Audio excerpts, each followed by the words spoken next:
महाकाय सूर्यकोटि समप्रभ निर्विघ्नं कुरु मे देव सर्वकार्येषु सर्वदा।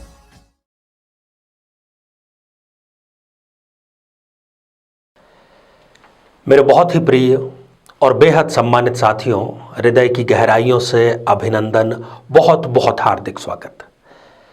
साथियों, राजयोग की इस विशिष्ट श्रृंखला में आप सभी का स्वागत है और इस श्रृंखला को आप सभी ने अपना जितना प्रेम, जितना स्नेह दिया, उस सब के लिए आप हृदय से साधुवाद के पात्र हैं।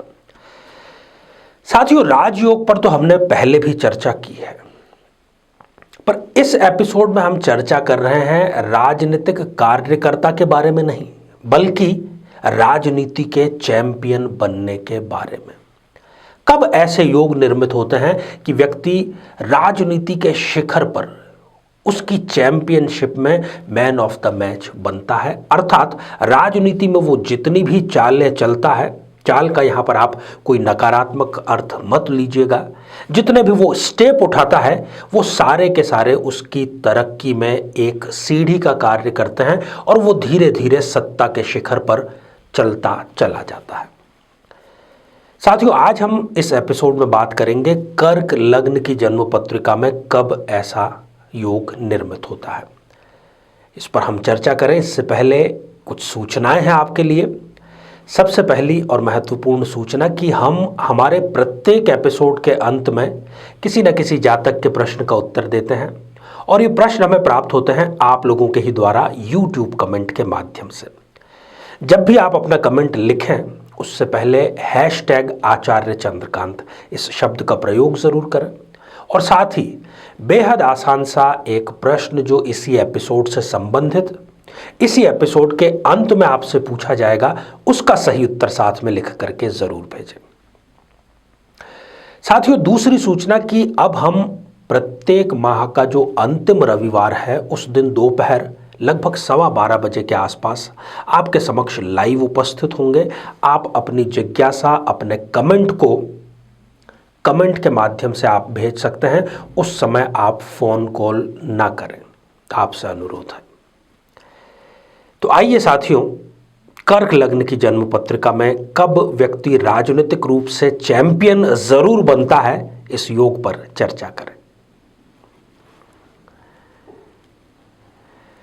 साथियों, ये आप जो स्क्रीन पर एक जन्म पत्रिका देख पा रहे हैं ये कर्क लग्न की जन्म पत्रिका है। क्योंकि 4 नंबर से ये प्रारंभ हो रही है, इसलिए ये कर्क लग्न की जन्म पत्रिका है। बेहद ही सुंदर और बहुत ही भाग्यशाली ये लग्न है।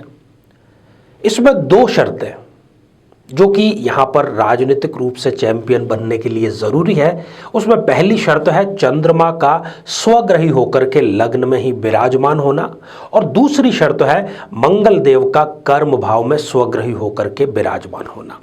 पसंदीदा कार्य करके व्यक्ति शिखर पर जरूर पहुँच रहा है। ऐसा जो व्यक्ति है वो दिल से राजनीति में लोगों की सेवा करने के लिए आना चाहता है, यही उसकी इच्छा होती है और यही कारण है कि वो शिखर पर जरूर पहुंचता है। साथियों, यहाँ पर चंद्रमा लग्न में आप देख रहे हैं स्वग्रही है। ऐसा जो जातक है, ये जो व्यक्ति है, ये अपने माता पिता की बहुत ही मन्नतों से प्राप्त संतान होता है या बहुत ही देरी से प्राप्त ये संतान होता है। और एक प्रकार से यदि आप इनको कहें कि ये माता का एक प्रकार से भक्त होता है, तो इसमें किसी भी प्रकार की कोई दो राय नहीं होगी। चंद्रमा यहाँ पर लग्न में बैठ करके इनको मन से बहुत मजबूत बनाता है, इमोशनली स्ट्रांग बनाता है, जो कि राजनीति में सक्सेस होने के लिए ज़रूरी भी होता है। चंद्रमा जो कि सुंदरता का कारक है, सप्तम दृष्टि से सप्तम भाव को देख रहा है, तो जीवन साथी भी इनको बेहद खूबसूरत और साथ ही समझदार मिलता है। पढ़ाई ये उच्च शिक्षा जरूर करते हैं। स्वयं हमेशा हंसमुख और मिलनसार व्यक्तित्व, इसी प्रकार सबसे मिलते हैं और जिससे भी मिलते हैं उस व्यक्ति को अपना बना लेते हैं। स्वग्रही चंद्रमा यहाँ पर यामिनी नाथ योग का निर्माण कर रहा है। ऐसा जो व्यक्ति है वो ज़्यादातर उसको कार्य करना, चाहे वो स्टूडेंट है तब पढ़ाई करना या अपने कार्यों में भी वो रात में जाग करके कार्य करना उसको पसंद होता है। इस प्रकार से ये थोड़ा प्रकृति से उल्टा ज़रूर है, परंतु इनके साथ में ये ऐसा ही रहता है। सुंदरता की हमने बात की, दांतों की यहाँ पर बात करना ज़रूरी है, क्योंकि दांतों की जो इनकी बनावट है वो बहुत ही सुंदर और पंक्तिबद्ध होती है। साथियों, अपनी पीड़ा ये किसी भी व्यक्ति को आसानी से बताते नहीं हैं। हमेशा अपनी पीड़ा ये अपनी मुस्कुराहट के माध्यम से छुपा करके रखते हैं। 24वें वर्ष में कोई एक घटना ज़रूर इनके साथ में ऐसी होती है कि वो इनका भाग्य उदय कर देती है। साथियों, मंगल जो स्वग्रही होकर के यहाँ पर विराजमान है वो परम राजयोग कारक है। रोचक योग का तो वो निर्माण कर ही रहे हैं। इसी कारण से ये व्यक्ति अकूत संपत्ति अर्जित करता है। भू संपत्ति, अचल संपत्ति, भूमि इनके पास में बहुत बड़ी मात्रा में होती हुई देखी गई है। और ये मंगल यहाँ पर पद्म सिंहासन योग का निर्माण कर रहा है, और वही आधार है कि हम इसको राजनीतिक रूप से शिखर पर या चैंपियनशिप जीतने जैसी बात कह रहे हैं। एक दूसरा पक्ष यहाँ पर जानना जरूरी है कि मंगल यहाँ स्वग्रही होकर के इस व्यक्ति को कई बार बहुत क्रोधी बना देता है। हालांकि ये उस पर काफ़ी हद तक जीत प्राप्त कर लेते हैं, क्रोध करना भी समाप्त कर देते हैं, परंतु यदि ये उसको समाप्त न कर पाए तो थोड़ा सा इनके लिए मुश्किल ज़रूर हो सकती है।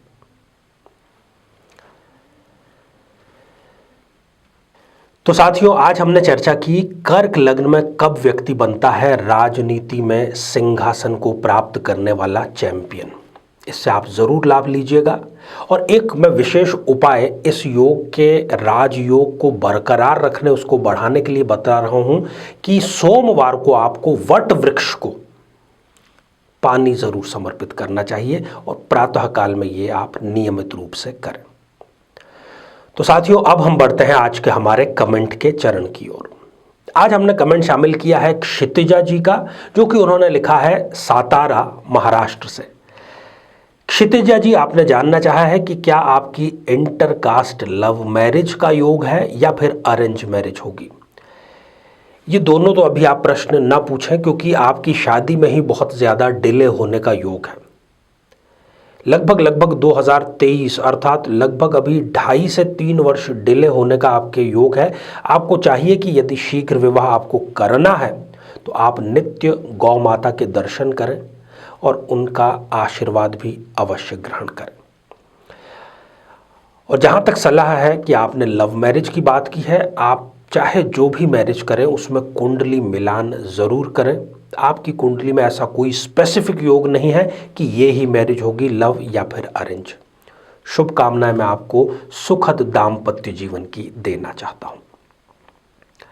आइए साथियों, अब आज का बेहद ही आसान सा प्रश्न। आज हमने चर्चा की कर्क लग्न की, आज हमने चर्चा की राजयोग की। कर्क लग्न में स्थित चंद्रमा स्वग्रही होकर के किस बहुत ही सुंदर योग का निर्माण करते हैं। साथियों, आप सभी स्वस्थ, समृद्ध और शांतिपूर्वक जीवन व्यतीत करें। नमस्कार। जीवन में किसी समस्या का सामना कर रहे हैं, जैसे कि शादी में देरी होना, पति पत्नी में मनमुटाव या तलाक तक की नौबत आ जाना, संतान का प्राप्त न हो पाना, नौकरी या धन प्राप्ति में बाधा आना, जीवन के प्रत्येक क्षेत्र में किसी न किसी प्रकार की बाधा आना, तो आज ही अपनी जन्म पत्रिका का संपूर्ण विश्लेषण करवाएं और पाएं समस्या से सदैव के लिए मुक्ति।